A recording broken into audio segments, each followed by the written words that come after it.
హరే కృష్ణ. ఈరోజు భావితరాల వాళ్ళు ఆరోగ్యంగా ఉండటానికి ఏం చేయాలో ఒక విషయం చెప్తాను. నా చిన్నప్పటి కాలంలో 100 సంవత్సరాలు 80 సంవత్సరాలు అలా కనిపించేవాళ్ళు, ముసలివాళ్ళు, ఆడవాళ్ళు, మగవాళ్ళు. ఈ మధ్యకాలంలో అసలు ఎవ్వరు బాగా ఓల్డ్ పీపుల్ అసలు కనపడట్లా. అందరూ ఒక 60-70 సంవత్సరాలకి చనిపోతున్నారు. చాలామంది వాళ్ళ పిల్లలు తల్లిదండ్రులని చూసుకోకుండా వాళ్ళని హాస్టల్లో జాయిన్ చేయించి వృద్ధాశ్రమాల్లో పెట్టి సరిగ్గా పట్టించుకోకుండా అమెరికా, లండన్ దేశాల్లో డబ్బులు సంపాదించడం కోసం వెళ్ళిపోయి తల్లిదండ్రులను సరిగ్గా చూసుకోవడం వలన వాళ్ళు దిగులు పెట్టుకొని అనేకమైన రోగాలతో ముందే చనిపోతున్నారు. ఒక ఇంట్లో ఒక బాబు అమ్మమ్మ దగ్గర పెరిగేదానికి వాళ్ళ అమ్మా నాన్న దగ్గర పెరిగేదానికి చాలా తేడా ఉంటుంది. ఒక అమ్మమ్మ మంచి మంచి మాటలు చెప్పి గారాబంగా వాళ్ళ యొక్క ఎక్స్పీరియన్స్ని, వాళ్ళ జీవితకాలంలో తెలుసుకున్న అనుభవాల్ని, వాళ్ళు ఎంతో చక్కగా పెంపకాన్ని కూతురుకు కూడా రాకుండా ఉన్నప్పుడు అమ్మమ్మ నాయనమ్మలు పెంచుతారు. అలాంటి పెంపకంలో పెరిగిన భారత పౌరులు చాలా గొప్ప ఆరోగ్యవంతంగా, చాలా జ్ఞానవంతులుగా తీర్చిదిద్దబడతారు.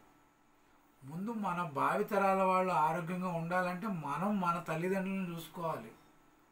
మనం మన తల్లిదండ్రులని చూసుకున్నప్పుడు మన పిల్లలు రేపు మనల్ని చూసుకోరు. ఒక విధంగా అది కూడా అనారోగ్యం లాంటిది అన్నమాట. దీనికి సంబంధించిన ఒక చిన్న కథ చెప్తాను. ఒక రాజుగారికి ఇలానే వృద్ధులంటే ఇష్టం ఉండేది కాదు. ఆయన ఏం చేసేవాడంటే 60 సంవత్సరాలు దాటిన తర్వాత ముసలాళ్ళు వాడు ఉంటే ఎంత చస్తే అంత, అలాంటి వాళ్ళు రాజ్యంలో ఎంతమంది ఉన్నారో అందరిని చంపేయండి అన్నాడు. అలాగే బట్లు వెళ్ళి నిజంగానే ఆ రాజ్యంలో ఉన్న ముసలాళ్ళు అందరినీ చంపేస్తారు. ఒక కొడుక్కి వాళ్ళ నాన్న మీద ఎంతో ప్రేమతో వాళ్ళ నాన్నగారిని తీసుకెళ్ళి ఒక అండర్ గ్రౌండ్లో ఒక రూమ్ లాగా తయారు చేయించి దాంట్లో దాచిపెడతాడు.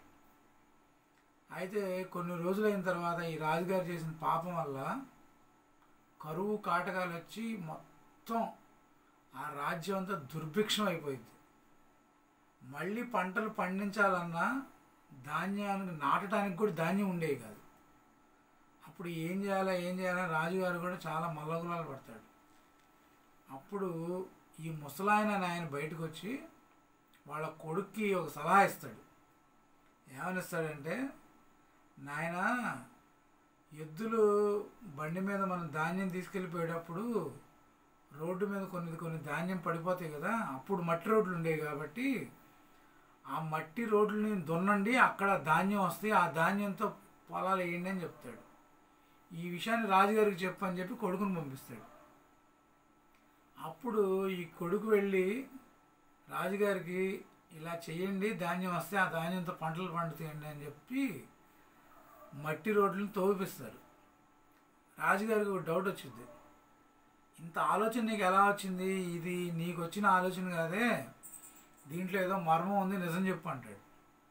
అప్పుడు వాళ్ళ అబ్బాయి చెప్తాడు, ఏమండి, మీరు ముసలి వాళ్ళందరినీ చంపేయమని చెప్పారు, మా నాన్నగారిని దొంగతనంగా నేను దాచిపెట్టుకున్నాను, ఆయన సలహా ఇచ్చాడండి అని చెప్తాడు.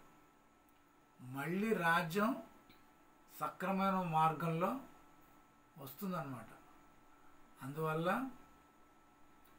మన తాతల్ని, మన తాతయ్య వాళ్ళ తల్లిదండ్రుల్ని, మన ముత్తాతల్ని మనం బాగా చూసుకోగలిగితే మన భావితరాలు కూడా ఆరోగ్యంగా, ఆనందంగా ఉంటారు.